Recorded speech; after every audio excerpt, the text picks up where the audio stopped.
Hai teman-teman, kalian tahu nggak sih kita itu nggak boleh sembarangan mengambil, mempelajari, atau menyebarkan hadis yang kita temui.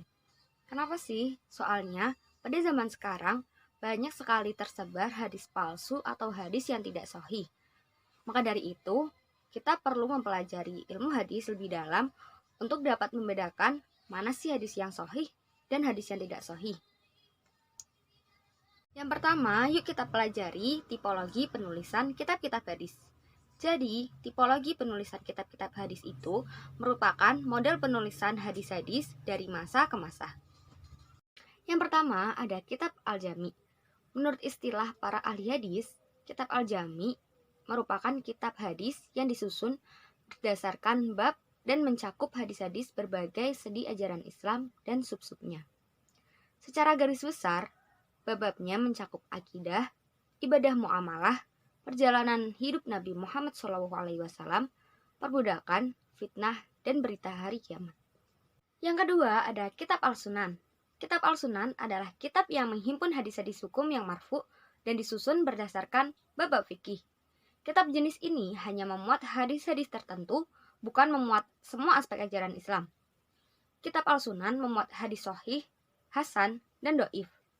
Kitab Al-Sunan yang masyhur adalah Sunan Abi Dawud, Sunan At-Tirmizi, Sunan Al-Nasai, dan Sunan Ibnu Majah. Yang ketiga ada Kitab Al-Mustadrak. Kitab Al-Mustadrak merupakan kitab hadis yang memuat hadis-hadis yang tidak dimuat dalam kitab-kitab tertentu, yang sebenarnya hadis-hadis tersebut memenuhi syarat yang dipegangi oleh penulis kitab tersebut. Pengarang kitab Al-Mustadrak berpatokan pada sebuah syarat pengarang kitab lain, yang sahih. Dan syarat ini dijadikan ukuran untuk hadis-hadis lain yang tidak ada dalam kitab tersebut. Jika hadis tersebut memenuhi syarat, maka hadis tersebut dimasukkan dalam kitabnya. Namun, dalam menuliskan hadis-hadis susulan itu, penulisan kitab yang pertama tadi mengikuti persyaratan periwayatan hadis yang dipakai oleh kitab yang lain itu. Kemudian yang keempat ada Kitab Al-Mutakharraj. Kitab Al-Mutakharraj merupakan kitab hadis yang memuat hadis-hadis yang diambil dari kitab hadis lain. Penyusunan kitab hadis berdasarkan penulisan kembali hadis-hadis yang terdapat dalam kitab lain. Kemudian penulis kitab yang pertama tadi mencantumkan sanad dari dia sendiri. Maka metode ini disebut mutakharraj. Sebagai contoh, kitab mustakharraj atas kitab Sahih Al-Bukhari, maka penulisannya menyalin kembali hadis-hadis yang terdapat dalam kitab Sahih Al-Bukhari, kemudian mencantumkan sanad dari dia sendiri, bukan sanad yang terdapat dalam kitab Sahih Al-Bukhari. Yang kelima ada Kitab Al-Masanid. Salah satu yang unik dalam penyusun hadis adalah di antara para ulama hadis ada yang tidak menggunakan metode klasifikasi hadis, melainkan berdasarkan nama para sahabat Nabi Muhammad SAW yang meriwayatkan hadis itu. Metode ini disebut musnad. Sehingga orang yang merujuk kepada kitab musnad dan ia mau mencari hadis yang berkaitan dengan bab sholat, misalnya, ia tidak akan mendapatkan hasil apa-apa. Sebab dalam kitab musnad tidak akan ditemukan bab sholat, bab zakat, dan sebagainya. Yang ada hanyalah bab tentang nama-nama sahabat Nabi Muhammad SAW berikut hadis-hadis yang diriwayatkan mereka. Lalu yang keenam ada Kitab Al-Atraf. Taraf al-hadis adalah bagian hadis yang menunjukkan pada semua hadis atau sebuah ibarat atau ungkapan yang menunjukkan pada seluruh hadis. Seperti hadis innamal a'malu binniyat. Al-Atraf adalah kumpulan hadis dari beberapa kitab induknya dengan cara mencantumkan bagian atau potongan hadis yang diriwayatkan oleh setiap sahabat. Penyusunan hanyalah menyebutkan beberapa kata atau pengertian yang menurutnya dapat dipahami hadis yang dimaksud. Sedangkan sanad-sanadnya terkadang ada yang menulisnya dengan lengkap dan ada yang menulisnya dengan mencantumkan sebagiannya saja. Yang ketujuh ada Kitab Al-Ma'jim. Kitab Al-Ma'jim adalah jamak dari Mu'jam. Mu'jam adalah metode penulisan kitab hadis di mana hadis-hadis yang terdapat di dalamnya disusun berdasarkan nama-nama para sahabat, guru-guru hadis, negeri-negeri atau yang lainnya. Dan lazimnya, nama-nama itu disusun berdasarkan huruf mu'jam atau alfabet. Yang kedelapan ada kitab Al-Zawaid. Kitab Al-Zawaid adalah sebuah hadis yang terkadang ditulis oleh sejumlah penulis hadis secara bersama-sama dalam kitab mereka.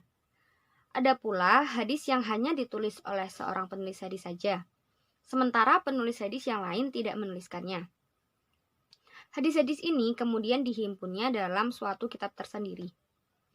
Metode penulisan ini disebut zawaid, yang berarti tambahan-tambahan. Tambahan bagi sebagian karya-karya hadis yang ditemukan pada karya-karya lain. Lalu yang kesembilan ada kitab Al-Tahrij. Kitab Al-Tahrij adalah kitab hadis yang ditulis untuk mentahrij kitab tertentu, seperti Nasbu Al-Riwayah li Ahadits Al-Hidayah oleh Al-Imam Al-Hafidz Abi Muhammad Abdillah bin Yusuf Al-Zailai Al-Hanafi.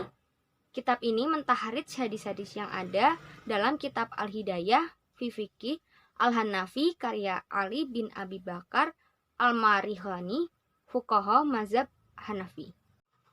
Yang ke-10 ada kitab Al-Ajza. Kitab Al-Ajza menurut istilah muhaddisin adalah kitab yang disusun untuk menghimpun hadis-hadis yang diriwayatkan oleh satu orang, baik dari generasi sahabat maupun dari generasi sesudahnya, seperti juz hadis Abu Bakar dan juz hadis Malik.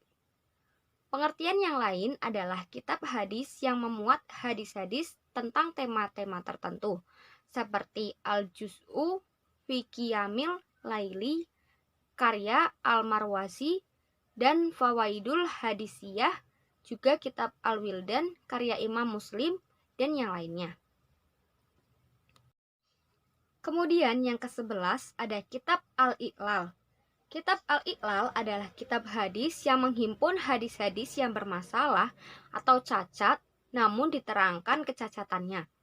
Penulisan hadis ini tergolong sulit dan dibutuhkan usaha yang keras, kesabaran yang panjang, ketelitian yang mendalam, dan berulang-ulang agar bisa mengungkap identitas dari hadis-hadis tersebut. Selanjutnya, derajat kitab. Derajat kitab-kitab hadis, menurut penyelidikan para ulama ahli hadis, secara garis besar tingkatan kitab-kitab hadis dapat dibagi sebagai berikut. Yang pertama, kitab hadis as-shahih, yaitu kitab-kitab hadis yang telah diusahakan para penulisnya untuk hanya menghimpun hadis-hadis yang sahih saja. Yang kedua, kitab-kitab sunan, yaitu kitab-kitab hadis yang tidak sampai kepada derajat mungkar, walaupun mereka memasukkan juga hadis-hadis dhaif atau yang tidak sampai kepada mungkar. Yang ketiga, kitab-kitab musnad. Kitab-kitab musnad yaitu kitab-kitab hadis yang jumlahnya sangat banyak sekali. Para penghimpunnya memasukkan hadis-hadis tersebut tanpa penyaringan yang sama dan teliti. Oleh karena itu, di dalamnya bercampur baur di antara hadis-hadis yang sahih, yang dhaif, dan yang lebih rendah lagi. Latar belakang adanya derajat hadis adalah untuk mengetahui validasi dari perkataan itu, atau lebih tepatnya hadis-hadis tersebut. Para ulama ahli hadis akan melihatnya dari berbagai sudut pandang, seperti dari perawinya, isnadnya, dan sebagainya. Sehingga halayak akan tahu apakah hadis tersebut benar adanya, lemah atau tidaknya, syadz atau tidaknya, dan pantas untuk direkomendasikan atau tidak, dan termasuk ke dalam golongan apa hadis tersebut. Mohon maaf apabila ada kesalahan, dan jika ada yang tidak tepat, mohon dibenarkan. Sampai jumpa.